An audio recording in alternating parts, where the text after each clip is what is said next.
ایک جوان غریب لڑکی کی دعا نے مدد کرنے والے کو عرش پر پہنچا دیا۔ ایک روز جب میں دفتر میں داخل ہوا تو ایک 22 سالہ انتہائی کمزور لڑکی میرا کمرہ صاف کر رہی تھی۔ اس کے کپڑے انتہائی پرانے، کپڑوں کا رنگ گو کہ سفید تھا، لیکن اس پر اتنی گرد پڑی ہوئی تھی کہ وہ مشکل سے سفید نظر آتے تھے۔ میں نے اپنی سیکرٹری سے پوچھا کہ یہ کون ہے؟ جواب ملا کہ ہماری پہلی صفائی کرنے والی آیا بیماری کی وجہ سے کام چھوڑ گئی ہے، یہ لڑکی اس کی جگہ پر آئی ہے۔ دن گزرتے گئے، اس بچی کی آنکھوں کی حیا اور چہرے کی معصومیت ایک پیغام دیتی تھی۔ میں نے کبھی اس سے متعلق پوچھنا مناسب نہیں سمجھا۔ اس بات کو کوئی 6 ماہ گزر گئے تو ایک روز میری سیکرٹری نے مجھ سے کہا کہ اسے 2 چارپائیاں لے دیں، اور پھر اس نے وہ واقعہ سنایا جو اس کے ساتھ گزشتہ رات پیش آیا تھا۔ کہنے لگی کہ روزانہ اس کا شوہر سائیکل پر لینے اسے آتا تھا۔ کل جب وہ کافی دیر تک نہیں آیا تو میں اس کو اس کے گھر چھوڑنے چلی گئی۔ یہ ایک ویرانے میں چھپر سا تھا۔ میں نے اندر داخل ہونا چاہا تو اس نے روکا کہ آپ اندر نہ جائیں۔ میں زبردستی اندر گئی تو یہ دیکھ کر حیران رہ گئی کہ وہاں پر ماں سوا ایک لالٹین کے کچھ بھی نہ تھا۔ اس کے 2 بچے زمین پر لیٹے ہوئے تھے۔ میں نے پوچھا کہ تم اور تمہارا خامد کہاں سوتے ہیں؟ تو اس نے زمین کی ایک جانب اشارہ کر کے بتایا کہ وہاں۔ میں نے پوچھا تمہارے پاس کوئی چارپائی، بستر، رضائی، تکیا، برتن وغیرہ کچھ بھی نہیں؟ تو وہ رو پڑی اور کوئی جواب نہ دیا۔ دوسرے دن اسے 2 چارپائیاں لے کر دے دیں اور کچھ برتن بھی۔ جب میں نے کچھ کپڑوں کے پیسے دیے اور اسے کرائے پر گھر لے دیا تو اس کی حالت دیدنی تھی۔ دراصل میرا پروگرام اس کو ایک گھر لے کر دینے کا تھا۔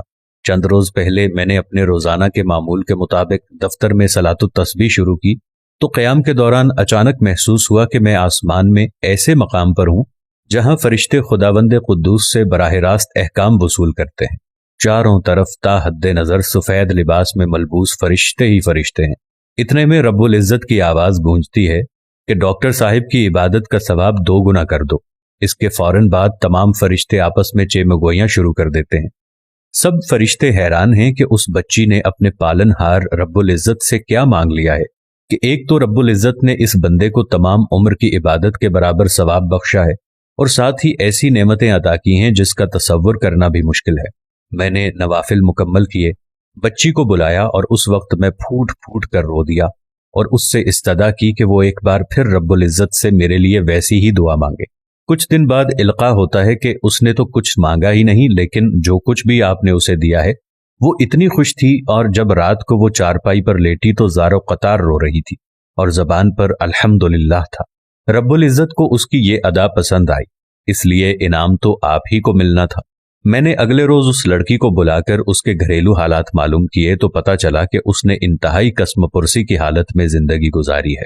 وہ بالکل ان پڑھ تھی، لیکن نماز کی پابند تھی۔ گھر میں کبھی سالن بھی نہ ہوتا تو وہ سوکھی روٹی اور مرچوں سے پانی کے ساتھ پیٹ بھر لیتی اور ہر حال میں اللہ رب العزت کا شکر ادا کرتی اور کہتی الحمدللہ، اللہ تیرا لاکھ لاکھ شکر ہے۔ ایسے بھی تو لوگ ہوں گے جن کو یہ سوکھی روٹی بھی میسر نہیں۔ چھوٹی سی عمر میں جب وہ 14 سال کی تھی، ماں باپ نے خالہ زاد کے ساتھ رشتہ طے کر دیا اور شادی ہو گئی۔ شوہر ایک موٹر سائیکل کی دکان پر کام کرتا تھا، کبھی 1500 کما کر لاتا۔ 1 سال کے اندر 2 جڑواں بچے پیدا ہوئے، کبھی اوپلے تھاپے اور کبھی کسی کے گھر میں ایک وقت کی روٹی، اور 2000 ماہانہ پر کام کیا، لیکن ہر حال میں اس نے رب العزت کا شکر ادا کیا۔ شروع میں سسرال والوں نے ایک چھپر میں رہنے کی جگہ دی، پھر وہاں سے بھی نکال دیا، اور ہم نے معصوم بچوں کے ساتھ بھینسوں کے کمرے کے ایک نکڑ میں رہ کر گزر بسر کی، اور جب اس ہسپتال میں نوکری ملی تو ایک کرائے کا کمرہ لے لیا۔ آپ جانتے ہیں کہ آج مہنگائی کا کیا عالم ہے، لیکن ہر حال میں ذات باری تعالیٰ کا شکر ادا کیا۔ آج میں اتنی خوش ہوں کہ میں زندگی بھر تصور بھی نہیں کر سکتی تھی کبھی ایسا بھی ہوگا۔ آج پھر میں اپنے رب کے حضور سر بسجود ہوں اور اپنے ڈاکٹر صاحب کی بھلائی اور خوشی کے لیے دعا کرتی ہوں۔ مجھے گھر مل گیا، گھریلو اشیاء مل گئیں۔ میں نے جب اس بچی سے انتہائی درد مندانہ اپیل کی کہ ایک مرتبہ پھر وہی دعا مانگو جو تم نے رات کو میرے حق میں مانگی تھی، تو اس نے ذہن پر زور دے کر کہا کہ میں نے تو کچھ بھی نہیں مانگا تھا، میں بس بے انتہا خوش تھی۔ خوشی میں زار و قطار رو رہی تھی اور زبان پر الحمدللہ تھا، اور دل میں آپ کے لیے دعا تھی۔ وہ دعا کیا تھی میں نہیں جانتی، صرف اور صرف آپ کی صحت اور خوشی مانگ رہی تھی، اس جہان میں اور آخرت میں۔ اے میرے اللہ، جیسے تو نے اس غریب کی دعا سن لی، ایسے ہم سب کو توفیق عطا فرما کہ ہم بھی کسی نہ کسی کی مدد فرما دیں۔ اے میرے اللہ، قیامت کے دن سرخرو ہونے والوں میں سے بنا دے۔ اے میرے اللہ، ہم سب کو نیکی کی توفیق عطا فرما دیں، آمین ثم آمین۔ تمام دوست کامنٹس میں آمین ضرور لکھیں، نہ جانے کس کی آمین کا صدقہ اللہ ہماری دعا قبول فرما لیں۔ ویڈیو کے بارے میں اپنی قیمتی رائے ضرور دیجیے گا۔ جزاک اللہ۔